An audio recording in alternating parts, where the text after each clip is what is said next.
So, ang last method ng NDT na i-discuss natin is yung radiographic testing. Kung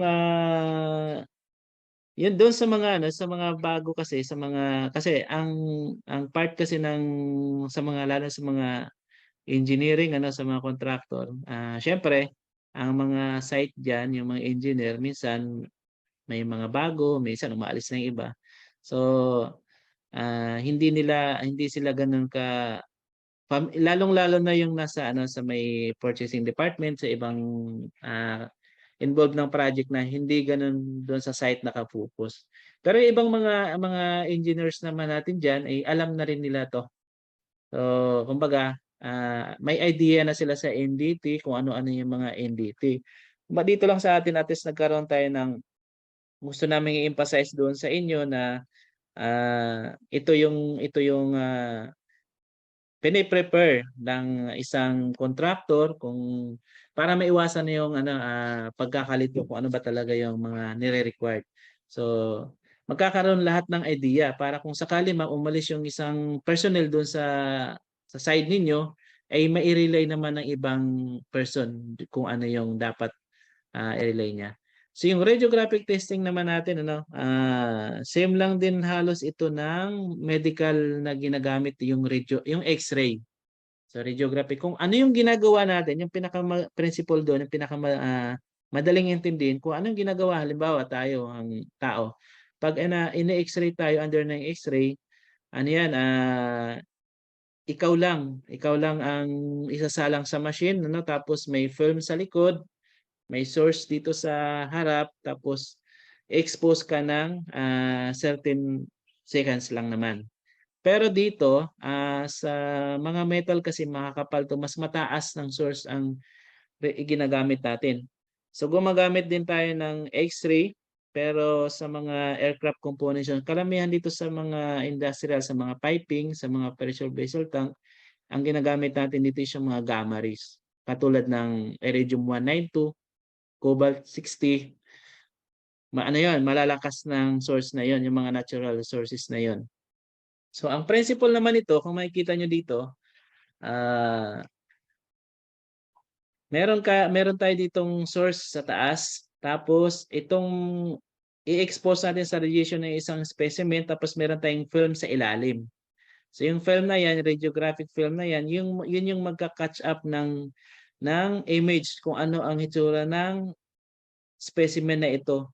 Magkakaroon siya ng permanent record dito. So ito yung halimbawa ng setup ng ginagawa ng sa ibang NDT provider. Ito yung halimbawa ng pressure vessel boiler. Yan, boiler yan. So nasa loob ang setup ng gamma rays, tapos nagdidikit tayo ng film sa labas para makita natin yung quality ng welds natin.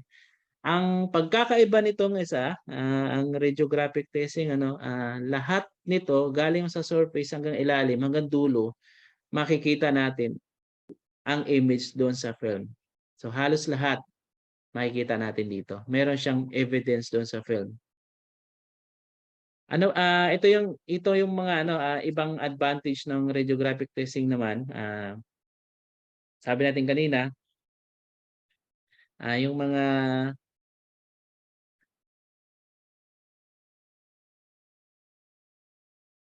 mga surface at saka mga internal defects or discontinuities, mga flows ay kayang makita sa radiography. At hindi rin natin kailangan yung source natin na ginagamit natin ngayon which is yung Iridium 192, karamihan dito sa mga NDT provider, Iridium 192 yung ginagamit natin, industrial radiography. So hindi na kailangan ng hindi kailangan ng electric supply. Ang isang kagandahan naman ito, meron siyang permanent test record na makukuha. So ito yung film. So, yung film natin, nakatago lang yan. Not anytime na gusto nating makita, no, ay nandyan lang siya. So hindi rin siya ganun sa preparation.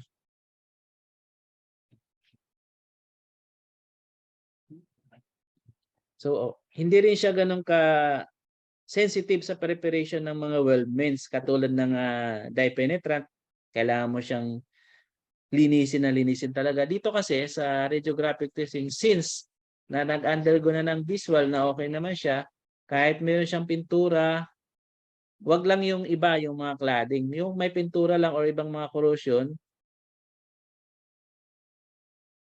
ay pwede siyang i-undergo ng RT. So ano-ano ba yung nakikita natin ito sa site pagka meron tayong pinapa-perform doon sa NDT provider natin. So ito yung makikita nila sa team, no? Mabigat ito. Siyempre, hawak-hawak, may mga daming accessories nito. Malaki yung equipment niya. Tapos may ano to, may remote control ito ng manual na mahaba. Kaya makikita niyo sa tao nito, normally ang gumagawa nito hindi lang dalawa, tatlo sa isang team kasi nga maraming preparation ang ginagawa sa RT. Ang disadvantage naman ito, ito yung unang-una dahil nga gumamit tayo ng radiation source, so merong hazard ng radiation. So ang hazard ng radiation naman, kaya nga meron tayong mga safety requirements na pinapa-implement doon sa site kasi iniiwasan natin na magkaroon ng overexposure yung ibang hindi kasama sa work area. So ang pwede lang nitong ma-expose na merong monitoring is yung mga NDT provider lang din kasi may mga monitoring device yan na dala-dala. Pangalawa, mabagal din ang process ng RT. Paano natin mabagal ang process ng RT? Kasi ito yung time na nagkakaroon tayo ng unang-una, isa-shot muna nila ang isang specimen or joints. Pagkatapos niyan i-shot na expose siya at a certain time, tatanggalin natin yung film doon, i-undergo natin ng film processing muna. So pagkatapos ng trabaho ng tao natin doon sa halimbawa sa storage tank, aalis sila, mawawala sila for a certain time, ipaprocess nila yung mga film. So pagka-process ng film na yon, yung meron pa silang drying. So ipapatuyuin ulit yung mga film na yan. May oras din yan. Minsan 2 oras, 1 oras, lalo pag maraming film. Kaya siya matagal na. Tapos pagkatapos noon, pag natuyo na yung film na yon, saka pa lang i-evaluate ngayon ng inspector natin yung nakikita natin doon sa weld joints. Kaya ang isang disadvantage doon ay mabagal siya dahil nga sa proseso niya. At dahil nga mabigat siya sa heavy yung ano ang bigat lang nito ang halimbawa lang ang sample ko sa inyo ang bigat ng exposure device natin ay minimum ito ng 30 kilos ito. 25 to 30.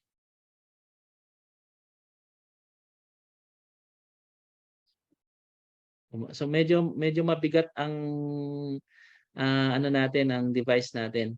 Tapos pag nasa taas na kaya kailangan natin ng stable talaga ang platform kasi maaaring magkaroon ito ng pagka nagkaroon ng halimbawa madulas o bumagsak, so maaaring magkaroon ng problema. Magkakaroon tayo ng accident doon sa area. Kung merong hazard ng radiation na, yun yung magiging possible na big deal na yun sa isang contractor.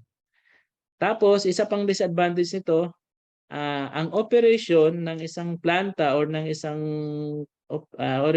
contractor, na-disrupt siya kasi nga dahil doon sa radiation hazard.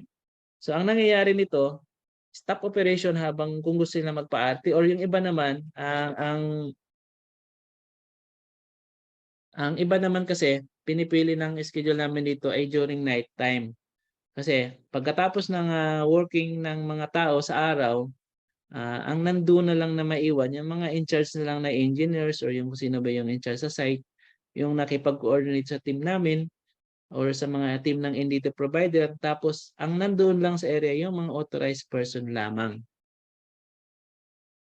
Ang isang disadvantage pa nito, dagdag ko lang, no, ang mga weakness kasi unlike doon sa liquid penetrant, sa magnetic particle testing, sa mga ultrasonic testing, nire-required na kasi ngayon 'yan, yung mga owner side na nagpapadala sila ng mga inspector, yung mga magwi-witness doon. May mga pi-picture niyan sila kung talagang totoo bang nag-perform, nagawa ba yung mga dapat gagawin sa site, sa mga contractor.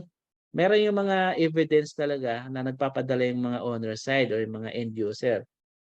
Ang disadvantage nito, sa RT, hindi sila pwedeng mag-witness ng malapitan. Hindi hindi katulad ng UT habang nagtatrabaho yung team natin, nandoon din sila, pwede silang magtanong on the spot, malalaman agad na dito hindi kasi bawal silang lumapit doon sa controlled area. So pwede man silang magtanong-tanong, malayo sila sa area, tas through phone lang, hindi sila pwedeng lumapit.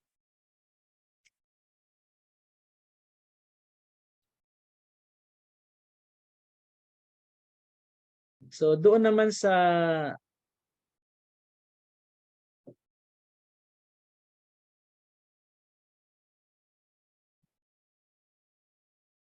mga site preparation naman ng radiographic testing, ano lang din 'to, kanina ibabalik natin yung ito proper cleaning lang ng specimen. So hangga't maaari din naman wala yung mga slugs kasi unang-una nga binivisual nga muna natin 'to. Kasi 'pag sa visual pa lang may makikita na tayo doon, bago natin i-undergo ng radiography, pinapaayos agad natin 'yan. Ini-inform agad natin yung foreman or yung kausap nating engineer sa site na mayroong for build up. So hangga't maaari, open pa rin yung ating wala mo ng pintura. Pero kung halimbawa ano na, ginamit na, kailangan iba ang gusto niya. Halimbawa, crack lang, makita hindi yung during production, bawal tanggalin yung pintura, pwede na natin i-apply yung RT. Kasi ang pintura naman, hindi naman magre-reflect yun doon ng image. Ang makikita pa rin natin yan, yung metal pa rin ang makikita natin doon sa film. So ano pa rin, ang proper light source natin, scaffold, yung mga accessible natin sa mga same pa rin yun. Ang additional lang natin ditong site preparation na hinihingi natin sa mga contractor, so hinihingi ng mga NDT provider yung temporary site storage natin. Kasi nga, ang gamit natin is hazardous, radioactive material, kailangan safe and secure po ito pagka hindi ginagamit. So dito natin tinatabi ito ang radioactive material pagka tapos nang i-expose doon sa components. And pangalawa, yung darkroom. Hihingi po tayo ng darkroom para i-process yung film natin na may supply ng tap water. So ano ba yung composition ng darkroom? Baka magiging magiging negative naman ito sa contractor. Hindi naman ganoon ka big deal ito, no. Ang darkroom actually pwede naman tong kahit yung temporary nito, no, yung ano yung restroom na hindi ginagamit. Aayusin na lang namin, tatakpan na lang namin yung bintana para walang ilaw na makapasok. Kasi sa darkroom kailangan red light ang ginagamit namin nito. Pwede rin naman yung mga container van na pino-provide ng ibang mga contractor. Doon na rin namin pinaprocess yung film. Tapos kailangan lang natin doon ng supply ng tubig kasi ang water kasi ginagamit 'yon sa pag-process ng chemicals. So may mga mixtures of chemicals na kailangan ng water natin. So pag sa washing din 'yon sa mga film ginagamit natin ng tubig. So ang darkroom na hiningi natin dito basta yung maliit lang 'yan, basta lang madilim yung area at may tubig. Kung walang tubig, at least may malapit na tubig na supply na pwede natin kuhanan. Safety requirements. Doon sa mga ang tawag dito sa mga fabrication shop. So kung merong fabrication shop area, naghihingi rin kami ng designated exposure area kung meron man. Kung possible, kung wala, kaya nagkakaroon tayo ng night shift ng exposure kasi nga para walang ibang tao. Pero halimbawa, no choice talaga yung isang planta, no? Habang nagpapabricate yung mga welders ng mga spool, gusto rin nila ma-monitor na yung mga welding works, ipapa-arte nila, naghihingi kami ng exposure area na makontrol namin. Kailangan din namin ng support personnel for perimeter security. Halimbawa, doon sa area, maraming tao, kailangan namin magmo-monitor ng ibang tao na bantayan, baka mamaya biglang may pumasok doon sa area namin habang nagtatrabaho kami. Kasi minsan, yung mga personnel natin, yung mga tao, minsan ano yan, curious yan kung anong nangyayari sa loob. Kahit na may nakalagay doon na no entry, radiation area, syempre wala silang idea kung ano yon, hindi sila na-inform or hindi sila nakalimutan nila kung ano yon, papasok sila. Kung naka-expose yun, maaaring masama sila sa exposed personnel. So, kung maaari, naghihiring kami ng security personnel para doon mag-monitor na walang ibang makapasok doon sa area. Ang safety procedure implementation natin, meron naman tayong ini-implement na ini-inform naman din natin yung mga in charge doon sa planta or doon sa mga fabrication shop. So, ano yan, dala-dala naman namin yung mga safety procedure implementation yan. So, pag-uusapan yan. Or kung meron man yung planta na mga safety procedure din, dinidiscuss ng team natin yan para may apply doon sa area. Para maiwasan natin yung mga accident or incident doon sa habang nagtatrabaho yung team natin. Then, only authorized person naman, ano naman yan, kasama doon sa procedure niya na walang ibang papasok. Kung meron man, laging may monitoring yun doon sa security personnel natin.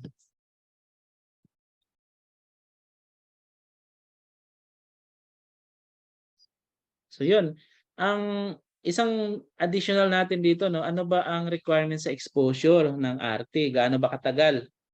So, halimbawa na lang nito sa mga storage tank, yung mga bagong gawa.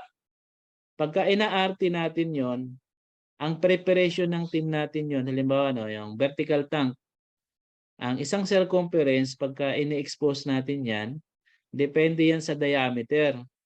Sa preparation ng tao, kasi maglalagay yung team natin ng mga film paikot, minsan nga, ano yan oras yan May oras ang preparation yan. Tapos yung exposure time naman yan, sa mga maliit na tangke ng diameter, minsan na maabot ng 1.5 oras. Pero sa maliliit, karamihan dyan, mga minuto lang, mga 15 to 20 minutes exposure time. Yung preparation time dyan, sabihin natin mga 10 minuto. Sa mga pipings naman, yung maliliit, ang preparation naman natin dyan, depende rin yun sa access ng tao natin. Pero karamihan dyan, naglalantay per joint. Halimbawa sa isang joint ng 2-inch diameter na pipe, pina-extra natin, gusto nating malaman yung itsura ng weld niya, penetration niya. Meron tayong siguro, ang iba dyan, pinakamabilis na mga 5 minutes na setup. Pagkatapos nun, i-expose mo siya ng sabihin natin 2 minutes. Depende rin yung sa source or yung dala-dala kung gaano kalakas.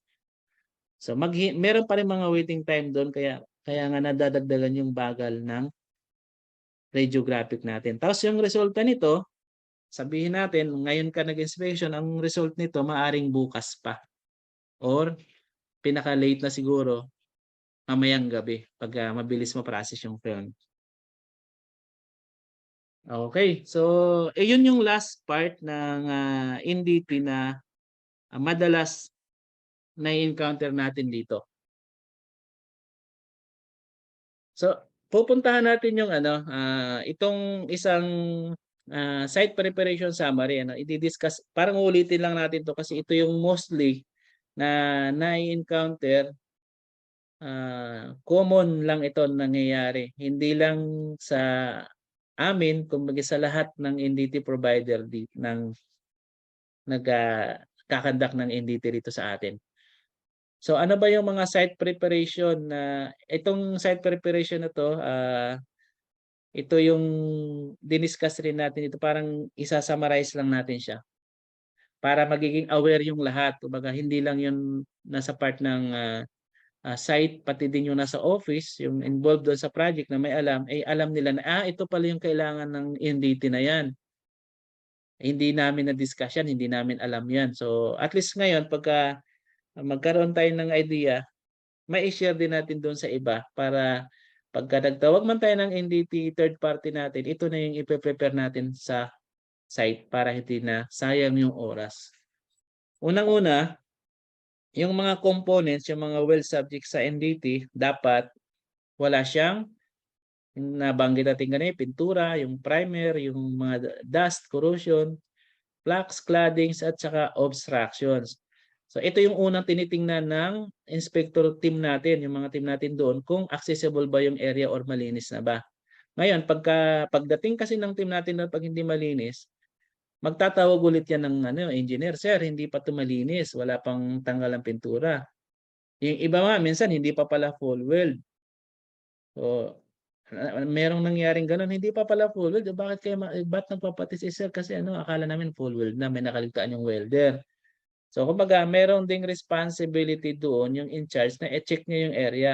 Ang karamihan kasi dito, ang gumagawa dito yung mga quality control personnel na in-house ng isang contractor. Siya ang nag-check araw-araw kung ito na ba is ready na for NDT.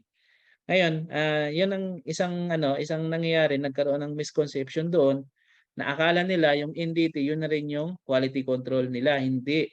Ang third party, kaya nga tinabi natin third party NDT yan, ito yung mga dumarating para lang mag-counter check doon sa quality control na piniperform ng quality control personnel ng isang company.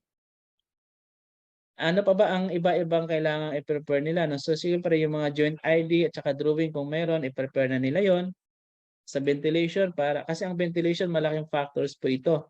Kung hindi tayo prepared dun sa site at confined space area natin, hindi natin pwedeng i-compromise ang safety ng tao natin pag pumasok sa isang pressure vessel na walang proper ventilation. Yung monitoring ng oxygen, dapat nasa level siya kung ano yung tama. Alam ko 19 to 21 ppm yung required para makapagtrabaho tayo ng maayos. So minomonitor din yan yung oxygen level ng tao. Ano pa ba? Safety access sa platform. So normally na inaano natin yan, piniprepare yan para pagdating doon, kung kailangan i-visual, ay makaka-access yung personnel natin ng safe. Valid permit to work.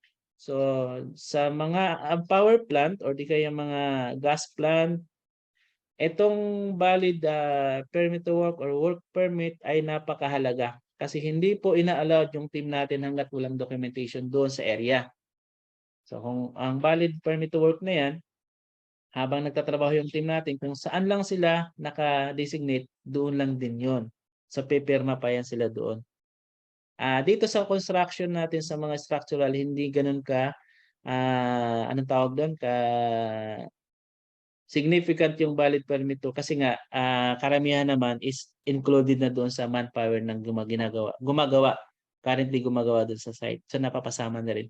Pero doon sa mga kasi sa mga gas plant, sa mga geothermal plant, sa mga power plant, meron talagang specific na valid work permit para sa mga NDT worker. Ang gumagawa naman ito, yun nga, yung mga in charge na tao diyan sa contractor.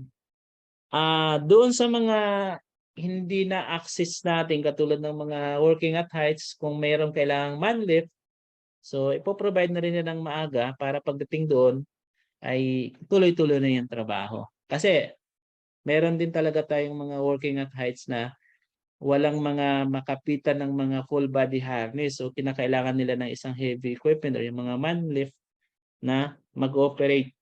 So operator kailangan din dito. So maraming involved. Kaya hangga't maaari verify na namin kung yung mga locations ba ay working at heights or nasa ground level lang.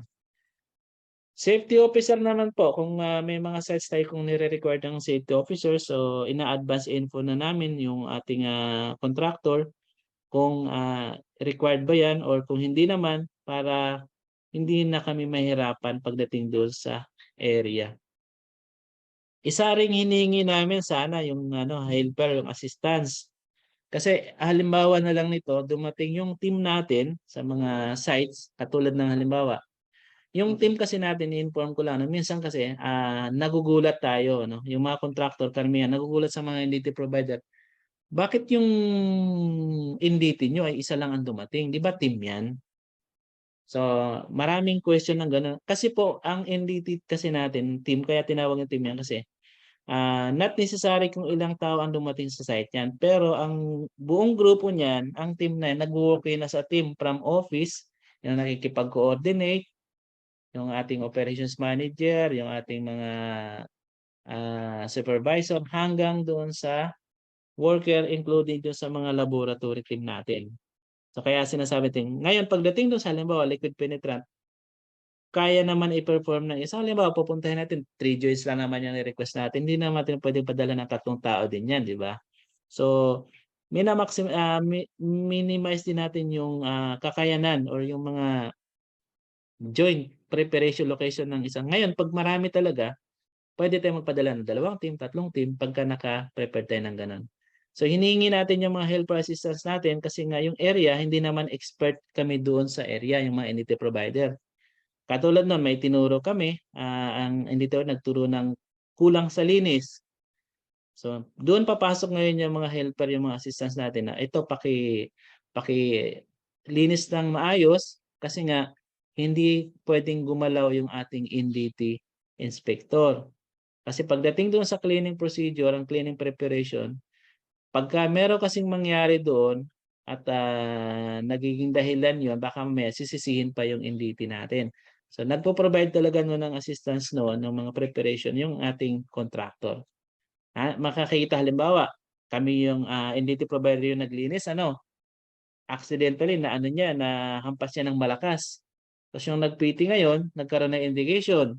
Ano ang isipin ng isang contractor? Hindi kasi ikaw ang parang ginawan mo. So iiwasan natin yung ganong pangyayari.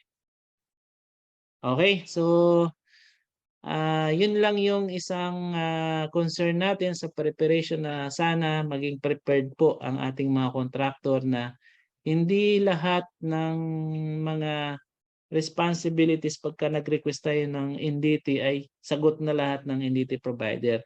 So kailangan pa rin natin ng assistance or tulong galing sa contractor para magiging smooth po ang execution ng trabaho ng isang NDT provider.